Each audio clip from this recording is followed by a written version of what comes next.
Welcome to the Journey Through Homeschooling podcast, practical support for every step of your homeschool adventure. I'm Jami Thornsberry. And I'm Adonna Pryor. Adonna, today we're going to talk about an exciting topic. I'm excited about it. I think we can all agree that we need a little more empathy and kindness in our world, wouldn't you say? Yes. Good. Sometimes just driving around town, I see people rushing around so fast that we don't have time to extend kindness. They're cutting us off. They're frustrating us. It's time for some kindness. So how do we get that? Today we're going to talk about how to raise kind kids. As homeschoolers, I think we have the greatest opportunity to slow down, connect, and teach our children to be kind. We're going to jump off of what Raymond and Dorothy Moore, the grandparents of the homeschool movement, deem a balanced education that includes, in equal measures, formal academics, work, and service. Adonna, why is it important that we balance our approach to education with academic work and service? Ooh, what a good question. If you had asked me this 20 years ago, I would have said I don't really know. I think that if you're going to do school, you need to do school. And all these other things are separate. Like they're in separate compartments, if you will. They're not really connected to each other. Yeah. At this point, I see that the Lord really connects everything that you're doing for the education of your children and for the glory of his kingdom. So service work, when you're volunteering, when you're helping other people, not only does the Bible tell us that this is what we should be doing, we should be looking for opportunities in this way, but it teaches our children that one of the things it teaches our children is that the world is bigger than themselves. There are people in the world that are surviving differently than they're surviving. And that there are events in the world that it would be enjoyable to help with. Mm-hmm. So all of those things are a way to, services are part of education, especially if you're doing something that is teaching you not just a value, but a skill, right? There are a lot of things I can think of that would be like in a kitchen, helping with the kitchen, you're learning a cooking skill, helping at the, as a youth at the local fairgrounds, helping with the animals or, helping at the local shelter, helping with animals there.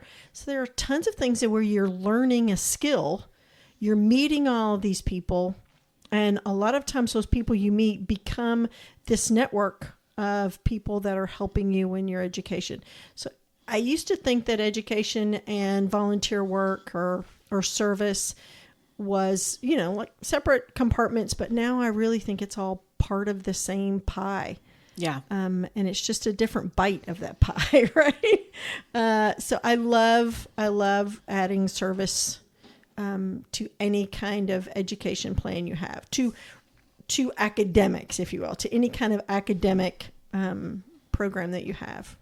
Yeah, I think adding the component of service on a regular, consistent basis into your homeschool, like you said, it broadens our understanding of other people, right? Broadens our understanding of the world around us and how the world around us really works. And it develops in us, like I said, empathy and kindness, because we begin to look at people differently. When we lived in Florida, we had a next door neighbor that we very rarely ever saw. And it was an older woman. And when we did see her, she wasn't always the nicest person. Right. And, unfortunately, my bent is not to naturally look at her and say, oh my goodness, something must be happening in her life. Maybe I could make her life a little better in some way by serving her. That's not my natural bent. But at the time, my son was really little, and we were going through a book called Families on Mission. And it was an entire book about helping your toddler, preschooler, young elementary schooler serve others and learn to serve others. And it was so good for me because and it went through, like weekly kind of things that you could do. And in the week that we were in, when a particular kind of tense moment happened with her, one of the suggestions was to bake something or make something and bring it to your neighbor. And I thought, oh my word, really?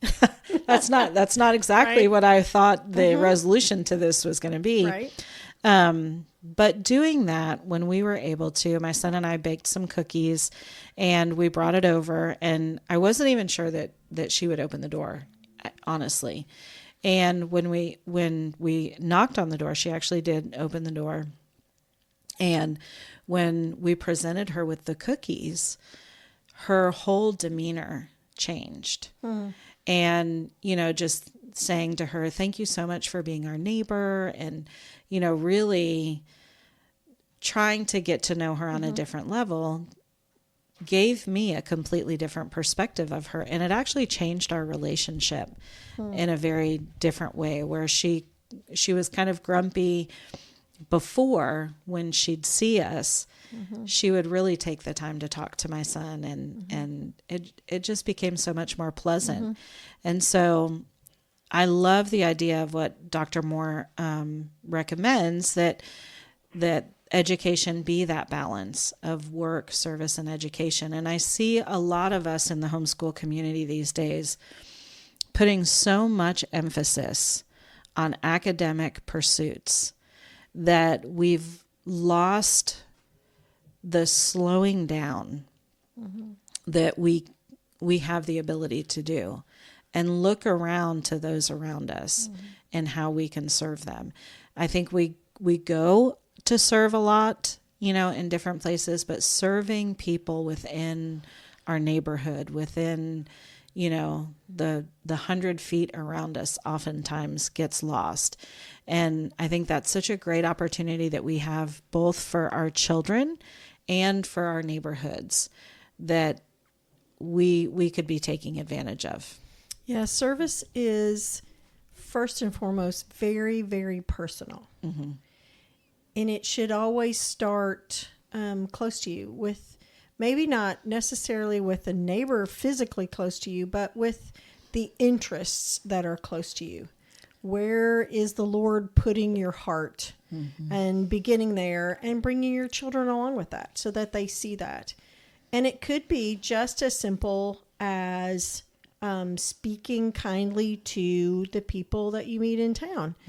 Teaching your children, this is how you interact with everyone you meet in town.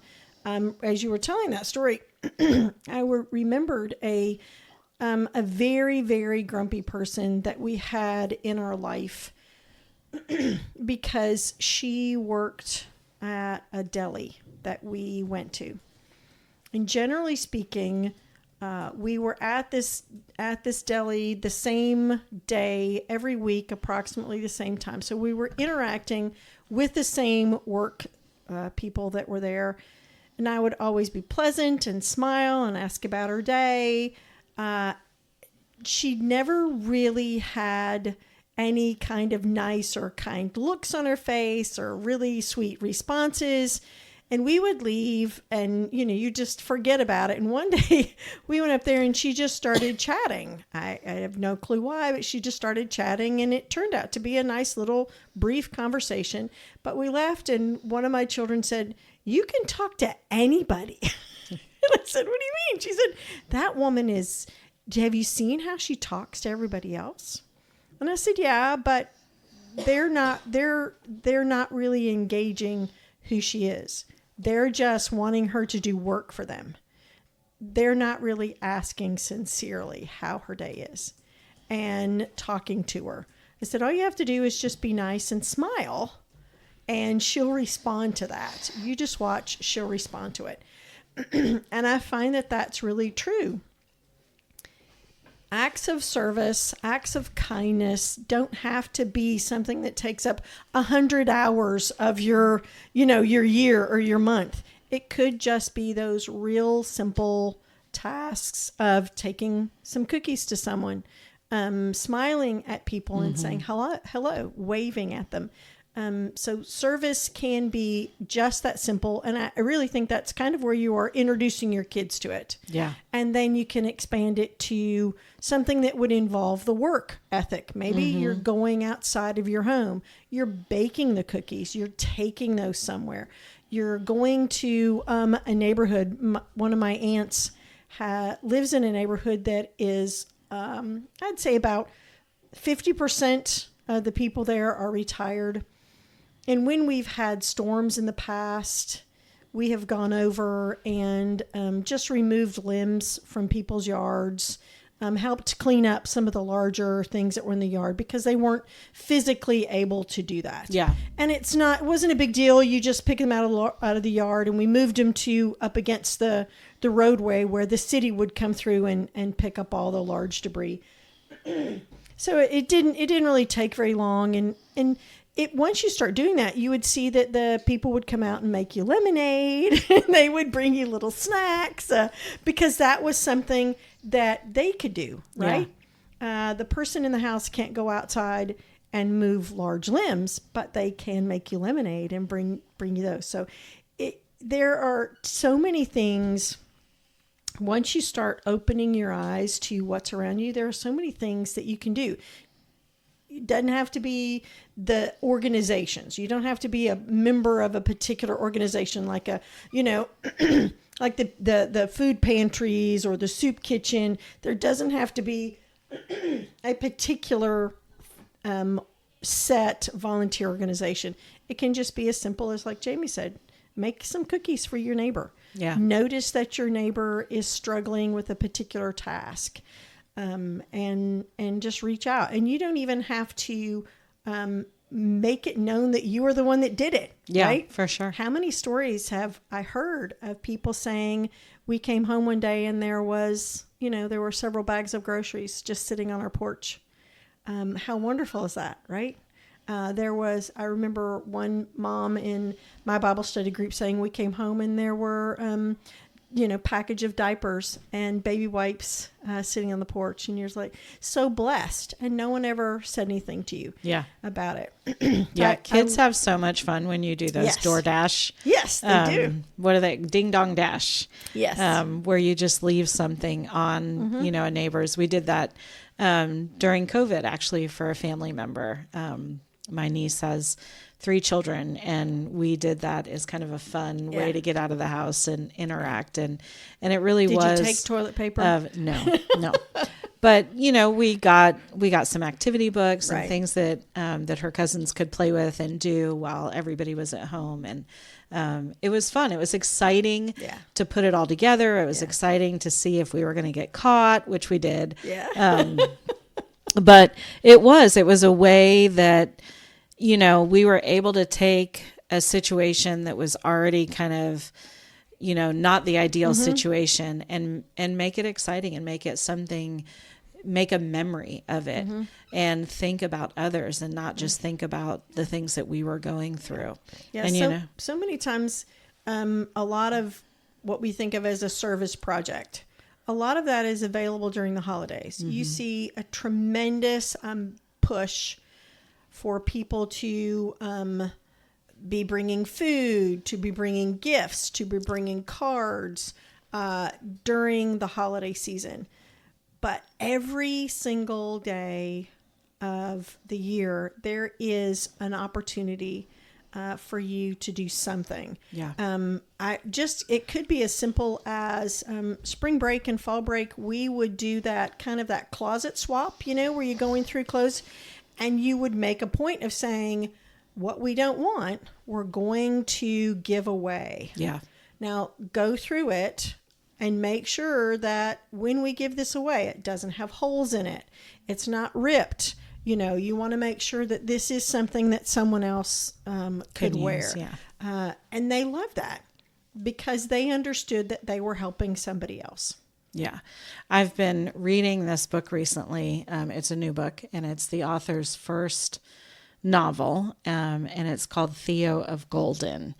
And in there, I was thinking about this last night. In the book, there is this gentleman named Theo, and he comes to this town of Golden, and his whole purpose in the time that he's there is to gift these portraits to their rightful owner. And it's all about the impact that he has on the people's lives who are there. And he takes time to study these portraits of these people before he contacts them to give them to him. So he really notices things about them. And one of the people that he gives a portrait to is this gentleman who is on a lower socioeconomic status than he is. And he really has an impact on this guy's life. And so the gentleman who he gives one of these portraits to has a young daughter who's been in a car accident. And her mother was killed, and the little girl is now, her leg is severely injured and probably will never walk correctly again. And at a point in the story, this gentleman, Kendrick, gets the opportunity to speak into the sentencing of the man who hit his daughter, wound up killing his ex-wife and harming his daughter. And in that, he really looks at the man because of the influence of Theo and looks into his eyes and really takes him in. And through that, which I would call an act of service, he really looked at someone. That's something that we as a family have instilled in our children, that you look people in the eye, that you really take the time to look at them, not just, passing glances. The end of the story is that Kendrick winds up having compassion for the man, finds out the backstory of what happened to cause him to cause this accident. And it truly was an accident. And I'll let you read the book to find out how it all works out. But the point of that being that, just acknowledging people has a powerful impact, not just on those that we're acknowledging, but it has a powerful impact on our own lives. And I think that's something that as homeschoolers, we have one of the greatest opportunities to do is to give our children that opportunity. And it can be just as small as you're talking about, going to the grocery store, on a weekly basis. And instead of choosing the self-checkout, you go through the actual checkout and look at the person in the checkout line and look them in the eye and acknowledge them and start small talk with them, and get to know them. And, I see that in your children a lot as I'm around them, the way that they treat people, the way that they look people in the eye, the way that they show them value. And I know that's because that's something that you've instilled in them. And that's an act of service. And it does have a profound impact. Yeah, it can. And we don't even see it. We tend to not think that it's important when we're doing it. And it, like you said, it can have a huge impact on every person's life. So acts of service can be as complicated as spending hundreds of hours designing a brochure for someone or planning an event, a large dinner. Or going across the world. And serving in another country. It can be as simple as acknowledging and smiling at the people that you're dealing with every day, even though you don't think that this person is ever going to return that smile or be kind in any way. So it is just, it's all those tiny little things, and it is all those big things. Yeah.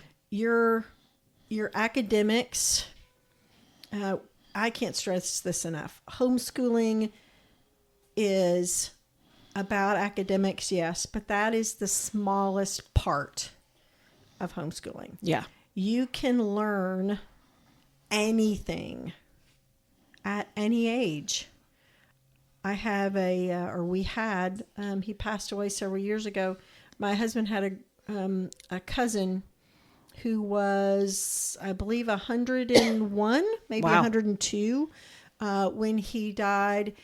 And he began studying, I want to say it was some type of nuclear engineering when he was 92 because he wanted to keep his brain sharp and he thought that would be a fun thing to do. He had always loved learning and he just wanted to do that. You can learn any subject at any age. You can get better at any subject at any age. The school system has convinced us that you have to learn how to read at 6 or 7, and then you have to do multiplication tables at grades 4 and 5, and then you can't do algebra 1 until grades 8 and 9. And these are the times you do it. And if you haven't learned it by grade 9, then oh my goodness, you have certainly failed. And what we would tell you is that's not true. Yeah. Academics is important, but you can really learn at any age. Learning how to work, learning how to work with honesty, learning how to serve other people. These are things that you want to learn at a young age because you want it to be an instinct. You want it to be something that comes naturally. Yeah. As you're talking about this, I'm thinking, throughout my own life, my own experience. And I'm thinking, gosh, when I was younger, it was easy to pick up habits. Yes. Right. We both love Charlotte Mason. She talks a lot about the formation of habits. It was really easy to pick up habits based on the environment and the people that I was with. And some of those habits have lasted with me an entire lifetime, good or bad, up to this point. They're still there, some of them. Where academically it all felt very hard. Right. Learning math, learning how to read, higher level maths, all those things were hard. And now as I've gotten older, I think it's flipped. It's much harder to create new habits than it is to learn new things. I can learn, anything as I put my mind to it and I want to, right? But changing the habits that have been shaped throughout a lifetime are much harder. And I think if we as parents can grasp that when our children are young, that habit forming, that's when you form those habits. That's when they form naturally, very easily. Not for everybody, but I think for most of us. If you want your children to get up and make the bed every day until they're 800 years old, make them do it when they're young on a regular basis. If you want your children to read on a regular basis, form that habit at a young age, and they'll still be reading at the age of, 50, 60, 70 years old, right? But if you want them to serve, get them serving when they're young. Show them how fun it is. Show them the impact, the feeling of it when they're very young. And that too will last with them.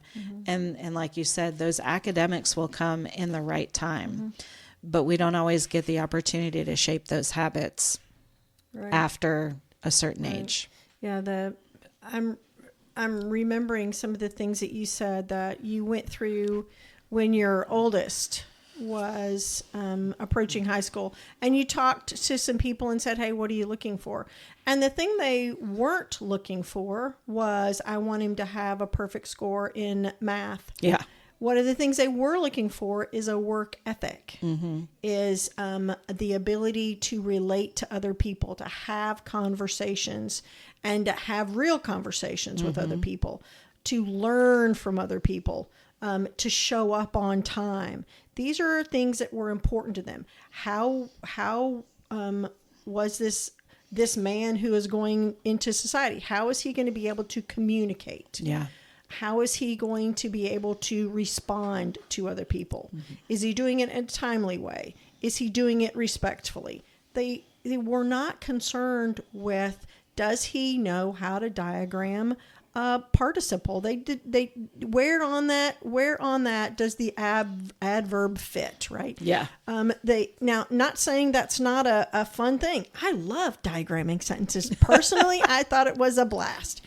But these are not the things that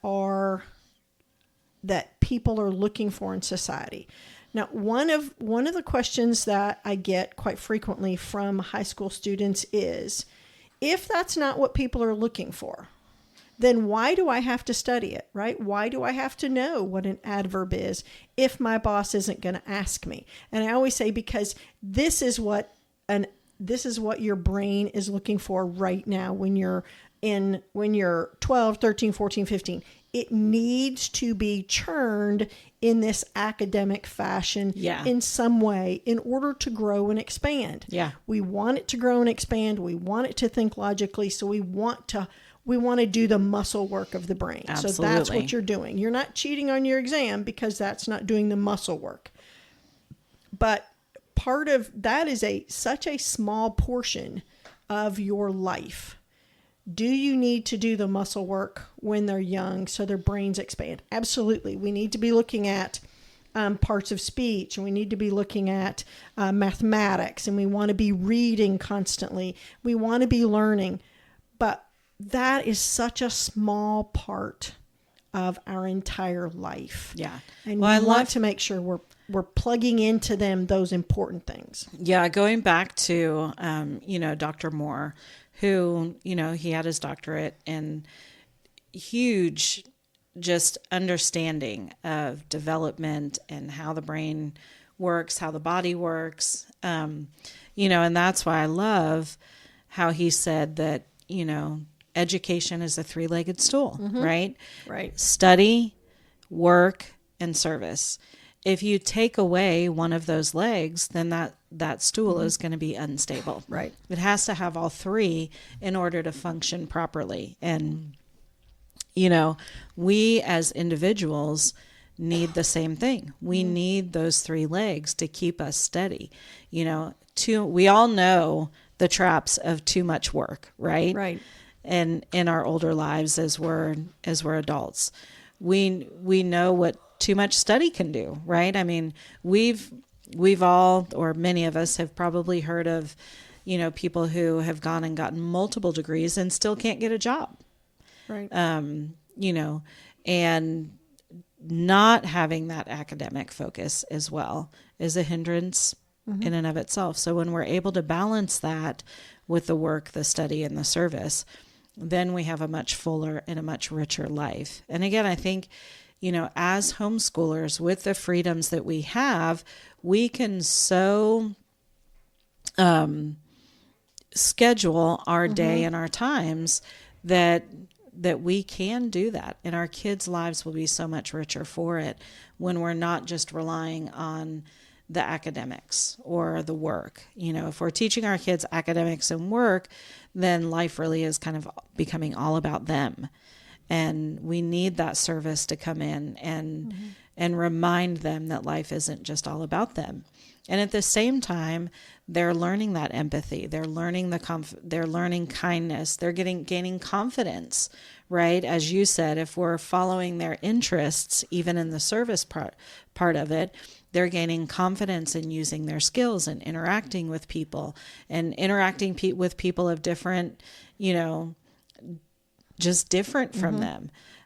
So there's so much to be learned in that. It really does benefit us as homeschoolers to look at Dr. Moore's formula and figure out how we can better help our children to balance that life. Yeah. Yeah, I like that. I agree. It's